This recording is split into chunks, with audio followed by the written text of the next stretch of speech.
Hello everyone, this is geeky Rahul from V4AI। Welcome to your channel. हम लोग V4AI पे अपना बैच भी रन कर रहे हैं। You guys can join the batch as well. अगर तुम्हें इंटरेक्टिव क्लासेस ज्वाइन करनी है, मेरी गाइडेंस चाहिए, if you are liking the video, तो you guys can join the batch. Live sessions लेते हैं हम वहाँ पे एंड काफी छोटे बैचेस होते हैं जिससे कि इंटरेक्टिव सेशन हो, सबको अटेंशन मिल पाए। That's the purpose of it. So if you guys are interested, you can reach out to me via my website. Secondly, अभी इस वीडियो के अंदर हम थर्ड लेक्चर में डिस्कस करने वाले हैं डेटा टाइप्स। कितने टाइप्स के डेटा का डिफरेंट टाइप्स क्या क्या है। तो बहुत छोटी सी वीडियो रहेगी और फटाफट डिस्कस करते हैं। तो the first type of data is Boolean. Boolean, ठीक है। क्या होता है बुलियन में? बुलियन इज नथिंग बट, जैसे आपके क्वेश्चंस आते हैं ट्रू फॉल्स वाले, तो आउटपुट आंसर क्या होता है? आंसर या तो ट्रू होता है या it's going to be false, correct? So the answer will be either true और false. So that's what we have to check. अगर इस टाइप की चीज है हमारे, मतलब वेरिएबल के अंदर वैल्यू पुट करनी है ट्रू या फॉल्स, तो उसमें क्या करेंगे हम? कौन सा वेरिएबल यूज करते हैं? वी यूज बुलियन वेरिएबल, ठीक है। सो अगर एक क्वेश्चन है या सपोज एक जेंडर वाला है कि इज मेल, हमें चेक करना है इज मेल है। एक कॉलम बना हुआ है कि राम, रितिका, ठीक है, और श्याम, इस टाइप से नाम है। तो ये चेक कर रहा है कि इज मेल कॉलम मैंने बना रखा है। तो इज मेल मतलब कि क्या मेल है या नहीं है। तो राम के केस में आ जाएगा, राम के केस में क्या आएगा? ट्रू, ठीक है, टी है ट्रू। और रितिका के केस में क्या आएगा? फॉल्स, होगा she is a girl. Then Shyam के केस में क्या आएगा? देन अगेन ट्रू, ठीक है। तो इस तरीके से होता है। तो अगर आपका एक कॉलम जो एक वेरिएबल है, वेरिएबल जो है अगर वो होल्ड करता है ट्रू फॉल्स के टर्म्स में वैल्यू, तो उसका कौन सा डेटा टाइप यूज करोगे आप? बुलियन, ठीक है। जिस भी वेरिएबल में हम ट्रू या फॉल्स के टर्म्स में डेटा सेव कर रहे हैं, देन उसको क्या करेंगे हम? बुलियन में सेव करेंगे, करेक्ट। उसके बाद आता है आपका अगला डेटा टाइप आता है हमारा इंटीजर। या बुलियन में एक और चीज बता देता हूँ कि बुलियन में ऑपरेशंस कौन कौन से परफॉर्म कर सकते हैं। ऑपरेशंस कौन कौन से परफॉर्म कर सकते हैं, ये भी एक इंपॉर्टेंट टॉपिक है कि ऑपरेशंस कौन कौन से परफॉर्म कर सकते हैं। ऑपरेशंस इसमें एंड, और या नॉट परफॉर्म कर सकते हैं। अभी एंड और या नॉट जो है, इसमें क्या होता है कि सपोज ट्रू एंड ट्रू लिख रहा हूं मैं, ठीक है। सो ट्रू एंड ट्रू क्या होंगे? पहला भी स्टेटमेंट सही है, एंड मतलब हिंदी में, और true and true, true and true मतलब कि दोनों सही है। तो ऑब्वियसली बात है, दोनों अगर स्टेटमेंट सही है तो क्या आएगा? आउटपुट ट्रू होगा, ठीक है। फॉर एग्जाम्पल राम, ठीक है, true and true is true होगा, ठीक है। उसके बाद एक आता है ऑप्शन ऐसी कि ट्रू एंड फॉल्स, ठीक है। ट्रू एंड फॉल्स क्या होगा? फॉल्स होगा। क्यों? क्योंकि एक ट्रू है बट दूसरा गलत है। पर एंड का मतलब क्या है कि दोनों कंडीशन मैच होनी चाहिए। जैसे अपने वो उसमें आता है ना मैथ्स के अंदर इंटरसेक्शन वाला, कि फर्स्ट और दोनों में कॉमन होना चाहिए। तो वही चीज है कि दोनों ट्रू है तो ट्रू होगा, बट एक ट्रू है और एक फॉल्स है, इसका मतलब फॉल्स आएगा। इसी तरीके से अगर एक फॉल्स, पहला वाला फॉल्स है और दूसरा वाला ट्रू है, तो क्या होगा? तो क्या होगा? तब भी फॉल्स होगा, क्योंकि दोनों जब तक सही नहीं होंगे, मतलब एक बंदे ने सच बोला, दूसरे ने सच बोला, तभी उसको सच माना जाएगा। अगर एक बंदा सच बोल रहा है, आधी बात सच है, आधी बात झूठ है, तो वो झूठ ही है, ठीक है। तो इस तरीके से अगर, और सिमिलरली एक और कंडीशन लेते हैं कि फॉल्स एंड फॉल्स, तो ये भी क्या होगा? फॉल्स। कि इसको एक बार समराइज कर देते हैं कि ट्रू एंड ट्रू मतलब कि पहले बंदे ने भी पहली बात जो मैंने बताई वो सच है और दूसरी बात भी बताई वो भी सच है। तो दोनों बातें सच है, इसलिए ये ऑपरेशन विल बी ट्रू, ठीक है। तो वो बात सच्ची है। अब पहली बात सच है लेकिन दूसरी बात झूठी है, पर हम किस पे फोकस करें कि दोनों बात जब तक सच नहीं होंगी तब तक वो ट्रू नहीं होगा। तो इस वजह से, क्योंकि एक बात सच है एक बात झूठ है, इसलिए फॉल्स। इसमें भी वही है कि एक बात झूठ है एक बात सच है, इसलिए फॉल्स। इसमें तो दोनों ही गलत है, दोनों ही फॉल्स है, तो इस वजह से क्या होगा? फॉल्स आ जाएगा, ठीक है। सिमिलरली दूसरा ऑपरेशन हमने बात कर एंड वाला कर लिया, और में क्या होगा कि फॉल्स और, ये ट्रू से शुरू करते हैं, ट्रू और ट्रू क्या होगा? दोनों बातें सही है।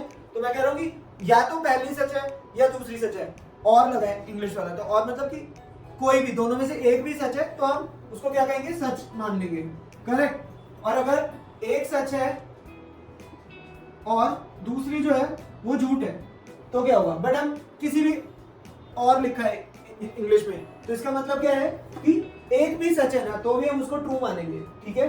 तो अगर ऑपरेशन और लगा है तो इसका मतलब either of the two is true, तो उसको हम ट्रू मान लेंगे। इसी तरीके से फॉल्स, अगर पहले वाला स्टेटमेंट फॉल्स बता रहे हैं और दूसरा वाला ट्रू बोल रहा है, तो भी क्या आएगा? आउटपुट आपका ट्रू आएगा। इसी तरीके से ट्रू एंड ट्रू और ट्रू होगा, सॉरी फॉल्स और फॉल्स होगा, तो क्या होगा कि दोनों ही बातें झूठी हैं, तो यार झूठी है ना वो चीज, then it's going to be false. ठीक है, तो ये सिंपल सी चीज है, इसको बुलियन एक्सप्रेशन वगैरह हम पढ़ेंगे आगे की मतलब कुछ क्लासेस में, so you guys will be able to understand it in a better way. जब क्वेश्चंस करते हो तो बहुत इजीली समझ आ जाएंगे कि कैसे करना है, क्या करना है। बाकी ऑपरेशन यही होते हैं। एक और ऑपरेशन होता है कि सपोज एक स्टेटमेंट है वो ट्रू है, ठीक है, तो अब इसको मैं लिख रहा हूँ चेंज करके कि नॉट ट्रू। नॉट ट्रू अगर मैं ऑपरेशन परफॉर्म कर रहा हूँ उसके ऊपर, तो आउटपुट क्या हो जाएगा, आउटपुट विल बी फॉल्स। कि अगर एक बात सही नहीं है, नॉट ट्रू मतलब कि नॉट ट्रू, वो सही नहीं है, तो इसका मतलब वो ऑब्वियसली बात है फॉल्स हो जाएगी। तो अगर मैं नॉट ऑपरेशन परफॉर्म करूंगा, उसके आगे नॉट लगा देता हूं, तो इसका मतलब उसका उल्टा हो जाएगा। अगर वो फॉल्स थी और उसको नॉट कर दिया, जैसे आपने लिखा नॉट फॉल्स, इसका मतलब क्या हो जाएगा कि ये गलत नहीं है, इसका मतलब क्या है कि ये ट्रू है। ठीक है, तो नॉट ऑपरेशन उल्टा कर देता है, कॉम्प्लीमेंट कर देता है। जैसे सेट्स में होता है कि कॉम्प्लीमेंट करना, सेम चीज यहाँ पे नॉट का मतलब है। ठीक है, I think it's a little bit clear now. अभी अगली बात करते हैं इंटीजर्स के बारे में। इसी तरीके से जब ये ऑपरेशंस आप परफॉर्म करते हो बुलियन पे, तो इनका आउटपुट भी ट्रू या फॉल्स में ही आएगा, तो ना output will always be Boolean only. ठीक है, उसके बाद अगर बात करें इंटीजर्स, दूसरा टॉपिक इज इंटीजर्स। इंटीजर्स क्या होते हैं यार, integer data type. Integer data type मतलब कि न्यूमेरिक वैल्यूज होंगी विदाउट डेसिमल, विदाउट डेसिमल। ठीक है, विदाउट डेसिमल होनी चाहिए। जैसे number of students in a classroom, वो या तो 15 होंगे, 25 होंगे, 50 होंगे, but it can't be like 50.5, ऐसा नहीं हो सकता ना 50.52, डेसिमल पॉइंट पे हो ही नहीं सकता। करेक्ट, तो इंटीजर्स का मतलब जब आपको इंटीजर डेटा टाइप कब यूज करना है, जब हमें पता है कि वैल्यूज न्यूमेरिक होंगी बट विदाउट डेसिमल, तब हमें क्या यूज करना है, इंटीजर डेटा टाइप। एंड जैसे अपन ने उसमें करा था इंटीजर डेटा टाइप डिस्क्रीट होता है, स्टैट्स में आप कर रहे थे ना, स्टैट्स के अंदर हमने पढ़ा था डिस्क्रीट एंड कंटिन्यूअस। ठीक है, तो अगर यहाँ पे डिस्क्रीट है तो उसका कौन सा डेटा टाइप हो जाएगा, इंटीजर मान लेते हैं। ठीक है, नंबर ऑफ डेज या कुछ भी, अगर वीक मंथ है, मंथ है 1 से लेकर 12 तक, तो उसको आप किसमें सेव करोगे, वो इंटीजर में आएगा। ठीक है, इसमें कौन कौन से ऑपरेशंस परफॉर्म कर सकते हैं इंटीजर पे, कुछ सोचो। इंटीजर है, मार्क्स है जैसे, ठीक है, मार्क्स के अंदर कौन कौन से ऑपरेशन परफॉर्म कर सकते हैं। क्या एक स्टूडेंट मार्क्स रोल नंबर 1 वाले बच्चे के मार्क्स दूसरे बच्चे से कम है, less then, greater than, less than और इक्वल टू, लेस देन और इक्वल टू, ग्रेटर देन और इक्वल टू है, दोनों के मार्क्स इक्वल है नहीं है। उसके अलावा क्या कर सकते हैं, सोचो, क्या मार्क्स प्लस कर सकते हैं, है ना। तो इस तरीके से सारे ऑपरेशंस, मैंने एग्जांपल दिया मार्क्स का, बट इंटीजर के अंदर हम कौन कौन से ऑपरेशंस परफॉर्म कर सकते हैं, हम कौन कौन से कर सकते हैं, let's try to write it down. Operation हम करेंगे plus, minus, multiply, divide, less than equal to, greater than equal to, तो ये सारे ऑपरेशन आप परफॉर्म कर सकते हो। ठीक है, तो इक्वल टू वाला हटा दो, ये सारे आप परफॉर्म कर सकते हो। इनको परफॉर्म करने से क्या आएगा आउटपुट, इनको परफॉर्म करने से क्या आएगा आउटपुट, किस फॉर्म में, आउटपुट किस फॉर्म में होगा, जो आउटपुट होगा, आउटपुट कौन सी फॉर्म में होगा, इन सब को जब आप करोगे एडिशन, मल्टीप्लिकेशन, सब्ट्रैक्शन, डिवीजन, इन सब से आउटपुट आएगा इंटीजर के फॉर्मेट में। पर वही बात की जाएगी, ये वाला सेक्शन, ये जो सेक्शन है, less than equal to, greater than equal to, इन सब को जब आप करोगे यूज, तो आउटपुट की फॉर्म होगी बुलियन में, कि मैं चेक कर रहा हूं कि एक बच्चे के मार्क्स क्या दूसरे बच्चे से ज्यादा हैं या नहीं, है ना। मार्क्स ऑफ फर्स्ट स्टूडेंट जो है क्या वो इक्वल है दूसरे बच्चे के, तो अगर वो है तो ऑब्वियसली बात है ट्रू या फॉल्स आएगा, तो उस केस में output will be of form Boolean. But अगर हम ऐड कर रहे हैं दो बच्चों के मार्क्स या ऐड करके एक एवरेज निकालने की कोशिश कर रहे हैं, तो आउटपुट होगा इंटीजर में। तो यही चीज है, इंटीजर कब यूज करते हैं, इंटीजर तब यूज करते हैं जब हमारे पास वैल्यूज न्यूमेरिक फॉर्म में हो।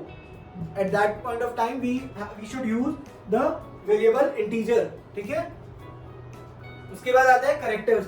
कैरेक्टर्स और स्ट्रिंग्स क्या होते हैं, कैरेक्टर्स क्या होते हैं बताओ, कैरेक्टर्स क्या होते हैं। कैरेक्टर्स मतलब कि अल्फा न्यूमेरिक हो जाएंगे इसमें, अल्फा न्यूमेरिक, राइट।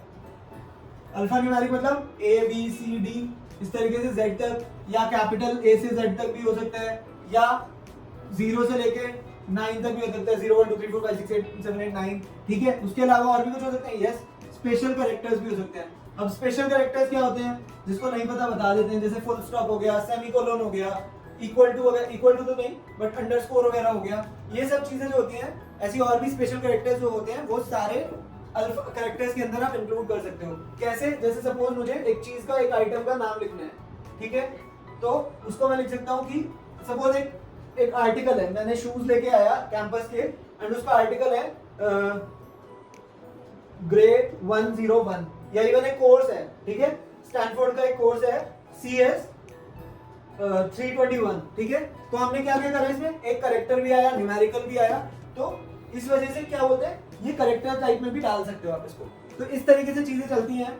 अब करेक्टर्स का मल्टीपल करेक्टर, मतलब character is just single character, पहली चीज, ठीक है, कि C भी हो सकता है, A भी हो सकता है, और 1 2 3 4 स्पेशल करेक्टर्स, ये सारे करेक्टर्स हैं। जब आपको करेक्टर, सिंगल करेक्टर सेव करना है तो आप करेक्टर टाइप यूज करते हो। बट उसी तरीके से एक और आप इसमें एक्सटेंशन यूज कर लेते हैं कि अगर पूरा, जैसे मैंने यहाँ पे नेम लिया है ना, कोर्स का नेम, तो आप क्या यूज करोगे, स्ट्रिंग टाइप यूज करते हो। स्ट्रिंग, जब मल्टीपल करेक्टर्स का यूजेज होता है, जब मल्टीपल करेक्टर से एक पूरा सेंटेंस या एक पूरा वर्ड बनता है, तब हम क्या यूज करते हैं, तब हम स्ट्रिंग टाइप यूज करते हैं, ठीक है। पाइथन के अंदर जब तुम यूज करोगे नेक्स्ट टर्म में जाने के बाद, so at that point of time तुम्हें ज्यादा यूज करना आ जाएगा इसका। आई होप तुम लोगों को समझ आया। So do follow our channel, subscribe to the channel and like the video and do comment अगर कुछ डाउट है तो। See you guys.